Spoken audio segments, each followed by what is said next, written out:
Vladimir Putin. I'm staying. Hello, I'm H.G. Tudor. You might think that Vlad would be feeling a little bit left out as of late. After all, the world's focus on his war with Ukraine has been moved elsewhere as a consequence of the terrorist action of Hamas and the retaliatory response of Israel. Combine that with Free Palestine protests around the world and a rise in anti-Semitism, the media has cooled on the Russia-Ukraine conflict and placed its focus elsewhere. Might that ultimately matter to Vlad? Well, as you know, ordinarily, a narcissist wants the focus upon them. But when it comes to scrutiny, which of course is a threat to control, Vladimir is perfectly content for it to move elsewhere, and therefore the shifting of the world's media focus largely onto the dispute in the Middle East is something that he would actually welcome. Nevertheless, he's popped up in the news again as a consequence of his decision that he's going to stay in power until at least 2030. Yes, Vlad has opted to continue doing what he does best. If you haven't already accessed my excellent analysis of Vladimir Putin, I'd encourage you to do so to learn what he is and his school and cadre. For those of you that already have done so, you will know, and spoiler alert ahead, that he is a greater narcissist. And therefore, he is aware of what he is, that he operates with a cold, calculated mind in his decision-making process. And we have an interesting exhibition of a particular trait of all narcissists, but that is also being demonstrated by a greater. The Telegraph reports, Vladimir Putin has decided to stay in power until at least 2030, according to Kremlin sources, as Russia continues to wage war against Ukraine. Putin plans to stand for a fifth term in office in a presidential election next March, the sources told Reuters, with his advisers already said to be preparing for the campaign. The 71-year-old reportedly wants to remain in control of the Kremlin to steer Russia through its most tumultuous period in decades after it invaded Ukraine in February last year, prompting the West to impose an array of sanctions on Moscow. The decision has been made. He will run, said a source who was reported to have knowledge of the planning. Putin, who has dominated the Russian political landscape for the past 2 decades, is almost certain to win the election should he contest it. His approval ratings inside Russia stand at 80%, which of course is going to be music to the ears of this particular greater narcissist. He can count on the support of state media, utilised of course to assert control, and faces no mainstream opposition to speak of, making the result an expected formality. That kind of wielding of power is what all narcissists would want, the ability to be in charge of a country, wielding political, governmental and military power, and it being uncontested. Another source said to be acquainted with the Kremlin's thinking also confirmed a decision had been made. The world we look out upon is very dangerous, they said. A third source added, Russia is facing the combined might of the West, so major change would not be expedient. Victory would hand Putin a new 6-year term, extending his rule until 2030. A former Soviet KGB officer, he has been in power as either Prime Minister or President since the last day of 1999, when he was handed the presidency by Boris Yeltsin. Putin has already served as president for longer than any Russian ruler since Joseph Stalin, beating Leonid Brezhnev's 18-year stint. Kremlin spokesman Dmitry Peskov declined to comment on the rumours. Putin has not yet made any statements on this matter, and the campaign itself has not yet been officially announced, he said, according to a report by the TASS news agency. In September, Mr. Peskov said nobody would be able to compete with his boss if he decided to run. Opposition politician Alexei Navalny, Putin's foremost critic, is in jail. nullification of threat to control.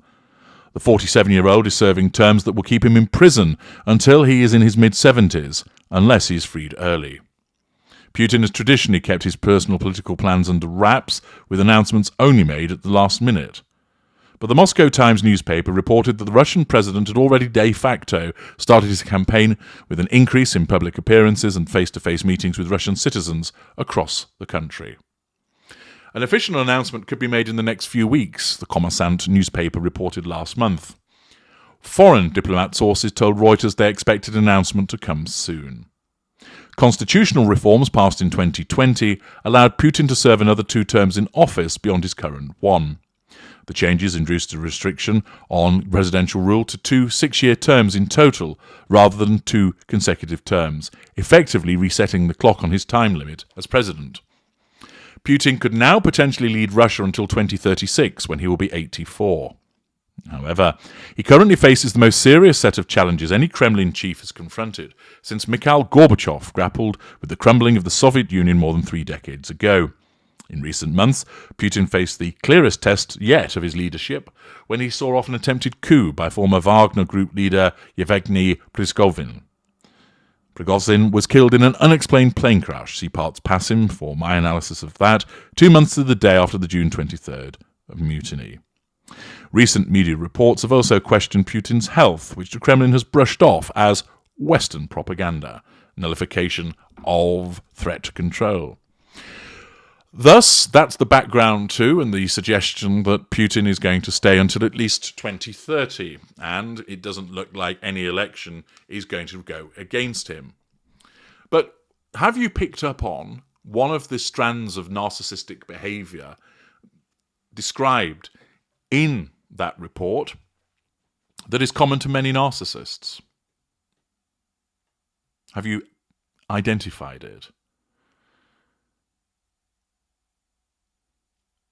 The relevant paragraph is, the 71-year-old reportedly wants to remain in control of the Kremlin to steer Russia through its most tumultuous period in decades after it invaded Ukraine in February last year, prompting the West to impose an array of sanctions on Moscow. Yes, it's that common manipulation that the narcissist basically says, don't worry, I'm going to solve the problem, which is the one that I actually ended up making in the first place. It is common for a narcissist, through the need to assert control and draw fuel, to create drama and chaos, and then hang around or appear in order to solve the problem that they have created.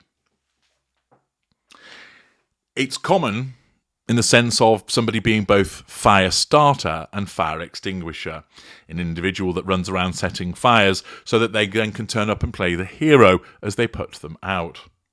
That the narcissist causes an almighty argument and then acts as peace broker between all of the participants so that they draw in praise and approval for having sorted the mess out. Sometimes this activity is done in a way so as that you don't realise that it's the narcissist that caused the problem in the first place, and when they arrive, they seem like the white knight galloping into the rescue to sort things out. Here, because he's well aware of what he is, and just laughs in the face of any criticism, Putin, of course, creates a war which invites sanctions and creates problems for Russia, creating this tumultuous period, and then says, well, given the threats that this country faces, I'd better hang around and sort them out. Naturally, this isn't done in the sense of, ooh, I'm ever so sorry, everybody. I've created a boo-boo, so I'm going to make it right because that's the right thing to do. No, it's, look at this shitstorm that's going on, but I'm the right man to sort all of this out. And if someone were to say to him, well, hang on a minute, Vlad, you're the one that created that shitstorm in the first place, he would just laugh and have them removed to the gulag. He, as a greater, is utilising a manipulation that many other narcissists do. Create a problem and then present as the solution. And it goes to show that with certain manipulations, they are common to all narcissists. Naturally, there are huge differences between Vladimir Putin as a greater and other narcissists who are mid-range and lesser. But this report provides us with a useful opportunity to see how he must stay in power, how he's able to do that, and that the political changes that he effected cater to his pursuit of the prime aims most satisfactorily, but also how he has utilised, like many other narcissists, a common manipulation of creating a problem and then presenting him as the solution to that problem. I'm H.G. Tudor. Thank you for listening.